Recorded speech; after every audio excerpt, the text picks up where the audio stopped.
Okay, Nick and Andy, there's been a huge summer of activity across the Premier League. A lot of big clubs signing huge marquee players, spending a lot of money. Let's go through and see which of these new signings we think will have the biggest impact, who's going to be the best deal. I mean, Nick, there's still a few weeks of the window to go, obviously, so there's a lot more players that can be added in that time and probably will be. But who do you think has potential here to be the best signing and have the biggest impact on the club that they've arrived at this summer? So let's asterisk this because it hasn't happened yet. Okay. It'll be Isak. Okay. If Isak goes to Liverpool, I might change my title pick and I'll pick Newcastle to finish 10th. But let's get away from that. I think it's Martin Zubimendi from Arsenal. I think what he is going to – Declan Rice has shown me more in attack than I thought he had in his locker, right, that we saw at West Ham. And Zubimendi is going to further – I mean, Zubimendi is a number 6. Like, it's not like, maybe he'd be better. No, this guy is your shield. He's going to do the nasty stuff. He's going to pick the smart pass. At times, he's going to be an angrier Jorginho. Like, this is and prime Jorginho too. So I really like that signing. It opens up Rice. It'll further open up Odegaard. And the second best signing is potentially Joao Pedro from Chelsea. I look to see him. I was so excited when he was linked with Newcastle. And I was worried he got lost in the shuffle. And all he did within 4 minutes of showing up at Chelsea or whatever it was look like the piece they needed at the Club World Cup, and where they won. So, that would be my 1B to my 1A of Zubimendi. But you guys, I mean, you can make an argument for 7 or 8 guys as the best signing of the summer. It's right. He's right, isn't he, Andy? I mean, who are you going with? Because I'm still struggling to pick 1 or 2 here because on paper, so many game changes.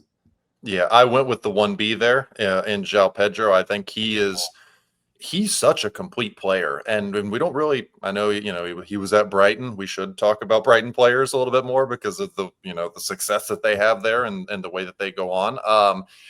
Great number 9.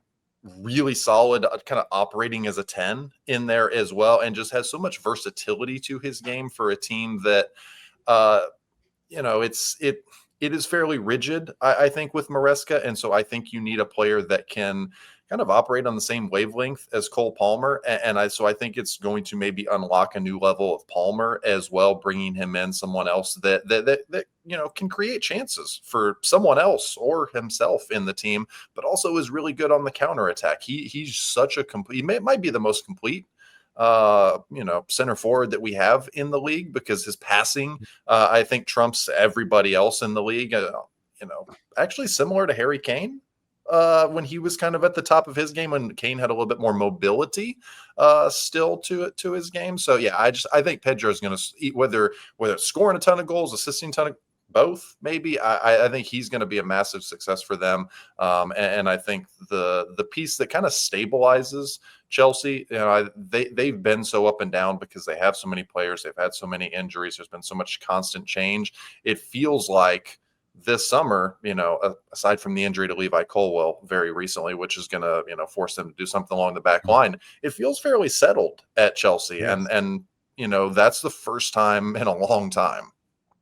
It's true. And for the first time in a long time, Arsenal have a centre forward and number 9, a proper central striker. So I'm going to go with Viktor Gyokeres. I think that this is the final piece in the jigsaw. If they try this, and they still don't win the league or still don't win trophies this season, then they've legitimately basically covered all bases and said, we've gone out and recruited everything we've needed in sort of our Swiss Army knife of attacking weapons that they can put out there to try and get over the line and win a big title. And, I think Arsenal's fans, you could see it in their reaction when he headed home in their final pre-season game when a cross was whipped into the box and he powered it into the far corner. They're like, okay, this could be it. This could be. I don't want to get too excited, but there is potential here for that to be the most impactful signing for me in terms of they create so many chances each game. How many games did they draw last season? It's like if you had this one player, and again, simplistically, sometimes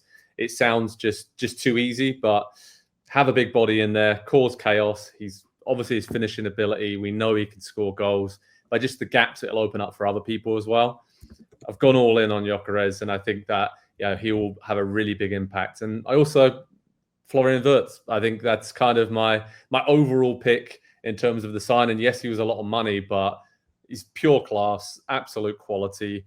Put him in that Liverpool team. I think long-term, different player than Salah, but he has the potential to have a similar impact of putting the team on his back and creating and scoring and doing everything from a slightly different position. And I think Liverpool are going to struggle a little bit with how to fit Frimpong, Gyokeres, Wirtz, Ekitike into the team right away. But all of those signings have been great. And obviously, like all of Man United's attacking signings as well, Nick. I think Cunha and Buemo, the experience, we've talked about that. They know what they're doing in this league.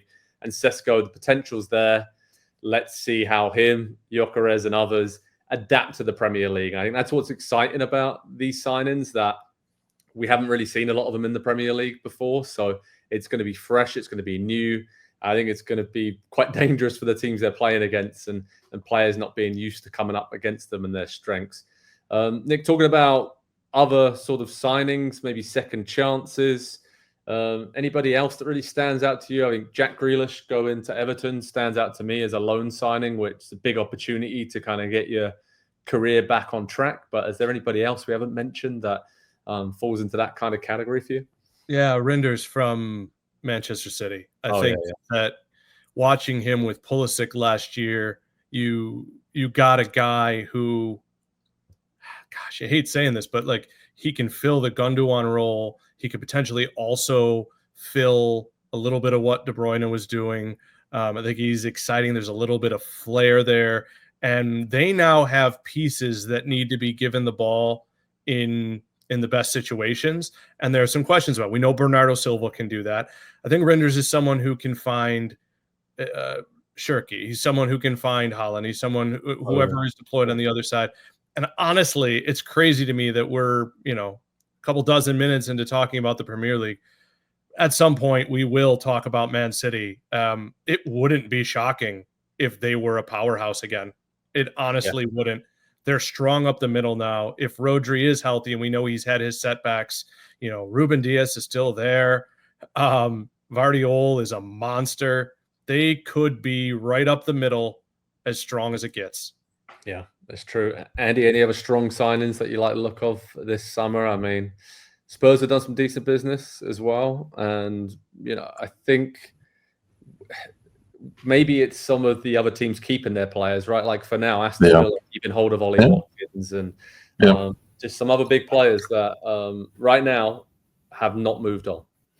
Yeah, you led me to the water, so I'll drink it up, Joe. It's a Spurs potential signing that I'm hoping for. It's Savinho, I think, is the kind of game-changing player that Spurs need at this point. You lose Son, a legend of the club, and even last year, still kind of the focal point of the attack going forward. And you could say, well, maybe that's why they struggled so much last season, and you wouldn't be necessarily wrong, I don't think.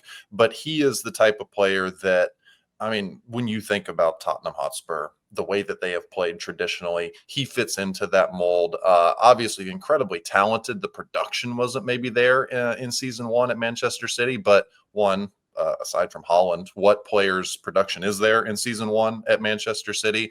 And he never quite totally felt like a player that would fit into the very rigid, the very strict rules of Pep and the way that he wants to play. But he's still shown through that period. And so I think there is a ton more for him.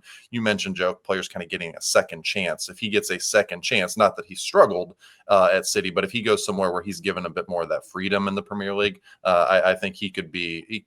is an incredible talent, and I think could be really, really productive.